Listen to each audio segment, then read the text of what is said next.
कानी बहू। किशोरी लाल जी के बेटे राघव की शादी की बात जगह जगह चल रही थी, लेकिन किशोरी लाल जी को कोई लड़की पसंद ही नहीं आती थी। और उसकी एक ही वजह थी, किशोरी लाल जी का लालची होना। उनको लड़की वालों से मोटा दहेज चाहिए था और इसी चक्कर में एक दिन वो एक बहुत पैसे वाले के घर अपने बेटे का रिश्ता लेकर पहुंचे। उस आदमी का नाम था ओम प्रकाश। देखिए किशोरी लाल जी, मेरी एक ही बेटी है और मेरी सारी संपत्ति जायदाद सब कुछ मेरी बेटी नैना का ही है। पापा, नाम से लगता है बहुत खूबसूरत होगी। कितना अच्छा नाम है ना, नैना। ओ, वैसे बात तो सही है आपकी। अब इतना पैसा है, ज़मीन जायदाद है, इकलौती बेटी, आप भी क्या करेंगे? सब कुछ उसे ही देंगे ना। बिल्कुल ठीक पहचाना आपने।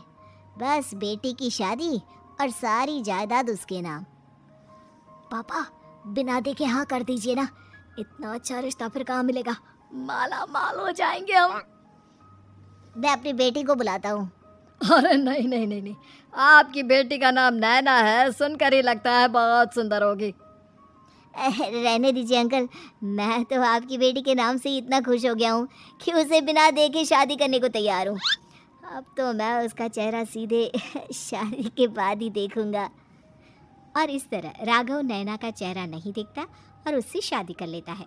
शादी के बाद अपनी सुहाग रात पर जब राघव नैना का घूंघट उठाकर देखता है तो नैना की आंखें बंद थी। कितने खूबसूरत हो तुम नैना, ज़रा अपनी आंखें खोलकर मेरी तरफ देखो तो सही। नहीं, मुझे शर्म आती है। अरे, मैंने तुम्हें शादी से पहले भी नहीं देखा, और अब अगर तुम आंखें खोलकर मुझे देखोगी भी नहीं तो मुझे अच्छा कैसे लगेगा? इससे पहले कि नैना अपनी आंखें खोलकर राघव की तरफ देखती, अचानक से लाइट चली गई और राघव नैना को पूरी तरह से देख भी नहीं पाया। अगली सुबह नैना राघव के लिए नाश्ता बनाकर लेकर आई। अरे ये क्या, आधा पराठा सेका हुआ है और आधा बिल्कुल कच्चा। ये तुमने क्या किया नैना? बहू, तुमने क्या आधा पराठा तवे से नीचे लटका कर रखा था, जो आधा सेका है और आधा कच्चा? मुझे जितना दिखेगा उतना ही तो सीखूंगी ना पापा जी। जहाँ जहाँ मुझे नजर आ रहा था वहाँ मैंने सीख लिया, जहाँ जहाँ नहीं दिखा वहाँ कच्चा रह गया होगा। इसका क्या मतलब है? ये कैसा मजाक कर रही है तुम? अरे बहू, तुमने इतना लंबा घूंघट क्यों लगाया हुआ है? देखो, हमारे घर में बहुओं को बेटी की तरह रखा जाता है, और फिर तुम तो इतना सारा माल लेकर आई हो। देखो, ये घूंघट डाल कर रखने की कोई ज़रूरत नहीं है। हाँ नैना, पापा जी ठीक कह रहे हैं, तुम तो आराम से रहो, अपना ही घर समझो। नैना अचानक से अपना घूंघट उठा लेती है।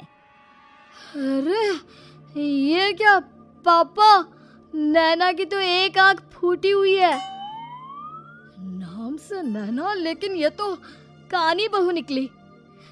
मेरे साथ धोखा हुआ है, धोखा। बिना दिखाए अपनी कानी लड़की मेरे संग ब्याह दी।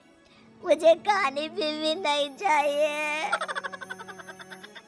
मुझे अभी ओम प्रकाश जी से बात करनी पड़ेगी।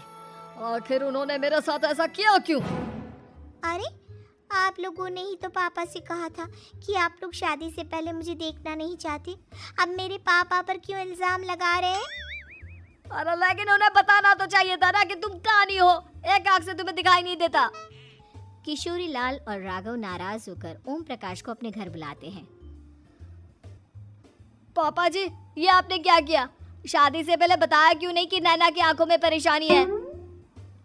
अरे, आप ही ने तो लड़की देखने से मना कर दिया था। और लेकिन आप बता तो सकते थे। आपको तो हमारी बेटी की प्रॉपर्टी चाहिए थी, वो भी पूरी की पूरी। अब क्या हुआ अगर उसे आधा दिखाई देता है? प्रॉपर्टी तो आपको पूरी मिल गई ना। और ये क्या बात हुई? मेरी शादी प्रॉपर्टी से नहीं, आपकी बेटी से हुई है। अब ये तो पहले सोचना चाहिए था, तब तो मेरी प्रॉपर्टी देखकर तुम्हारी जुबान लपलपा रही थी। लेकिन मैं कानी लड़की को अपनी बीवी बनाकर नहीं रख सकता। पापा, कुछ करिए ना आप। हाँ, करता हूँ। देखिए ओम प्रकाश जी, आप हमारे साथ ऐसा नहीं कर सकते। और तुम देखो, अगर तुमने मेरी बेटी से शादी तोड़ी ना, तो जो भी प्रॉपर्टी मैंने तुम्हें दी है वो तो पूरी की पूरी वापस ले ही लूँगा, और आधी प्रॉपर्टी तुम्हारी भी लूँगा। अरे मेरी आधी प्रॉपर्टी भला क्यों लेंगे आप? इसलिए क्योंकि मेरी बेटी को आधा नज़र आता है और उसकी नज़र अभी तक तुम्हारी आधी जायदाद पर ही पड़ी है। अब तुम उसे घर से निकालोगे तो कुछ तो लेकर जाएगी ना। और अगर हम आपकी बेटी को अपने घर की बहू बना कर रखे तो? तो तुम्हारी पूरी प्रॉपर्टी तुम्हारी ही रहेगी, और जो मैंने तुम्हें दिया है ना, उसमें से बस मैं आधा लेकर जाऊंगा। अरे लेकिन अब आप अपनी दी हुई प्रॉपर्टी में से आधी वापस क्यों लेकर जाएंगे? अगर मैं आपकी बेटी को अपनी पत्नी बनाकर रखने को तैयार हूँ तो? इसलिए ताकि भविष्य में अगर तुम मेरी बेटी को धोखा दो तो उसके पास कुछ तो रहे जो पति का हो। वैसे मेरे पास तो बहुत कुछ है, लेकिन अपने पति की कोई निशानी तो उसके पास होनी चाहिए ना। अब अगर तुमने मेरी बेटी को कहानी कहा तो तुम्हें प्रॉपर्टी भी कहानी ही मिलेगी, पूरी नहीं। जमाए राजा। किशोरी लाल और राघव समझ चुके थे कि वो बुरी तरह फंस चुके हैं और अब उनके पास वहां से निकलने का कोई चारा नहीं है। अब समझ में आया ना, लालच बुरी बला होती है। एक तो तुम्हें प्रॉपर्टी मिली, ऊपर से बीवी मिली, उसमें तुम्हें नखरे भी दिखाने हैं। आए बड़े, चुपचाप बैठो तुम। कुछ दिनों के बाद नैना राघव की कार लेकर बाजार घूमने निकलती है और जब कार लेकर वापस आती है, ये क्या? एक तरफ से मेरी गाड़ी पूरी खराब हो चुकी है। लगता है तुमने मेरी गाड़ी को किसी दूसरी गाड़ी के साथ एक्सीडेंट किया है। अरे अरे कितना बड़ा नुकसान कर दिया तुमने बहू। वो क्या है ना पापा जी, मुझे एक आंख से दिखाई नहीं दे रहा था, सामने से गाड़ी आ रही थी। मुझे तो सिर्फ आधा ही दिखाई दिया और वो गाड़ी मेरी कार से रगड़ते हुए निकल गई। अब मैं क्या करूं बताओ? आप इसे ठीक कराने के पैसे कौन देगा? तुम्हारे पापा? तुमने मुझसे इस तरह से बात की? अभी रुको। नैना राघव की शिकायत ओम प्रकाश को कर देती है। देखो राघव, अब जो मेरी आधी प्रॉपर्टी तुम्हारे पास थी ना, उसमें से आधी और मैं लेकर जाऊंगा, क्योंकि तुमने मेरी बेटी को डांटा। अरे नहीं नहीं पापा जी, गलती हो गई, माफ कर दो। गलती की तो कोई गुंजाइश ही नहीं। अगली बार मेरी बेटी को डांटा तो बची हुई आधी में से आधी और ले जाऊंगा। लालच के चक्कर में हम दोनों ने बहुत बड़ी गलती कर दी बेटा। एक तो तुम्हें कानी बहू मिली और ऊपर से जो माल मिला वो भी काना।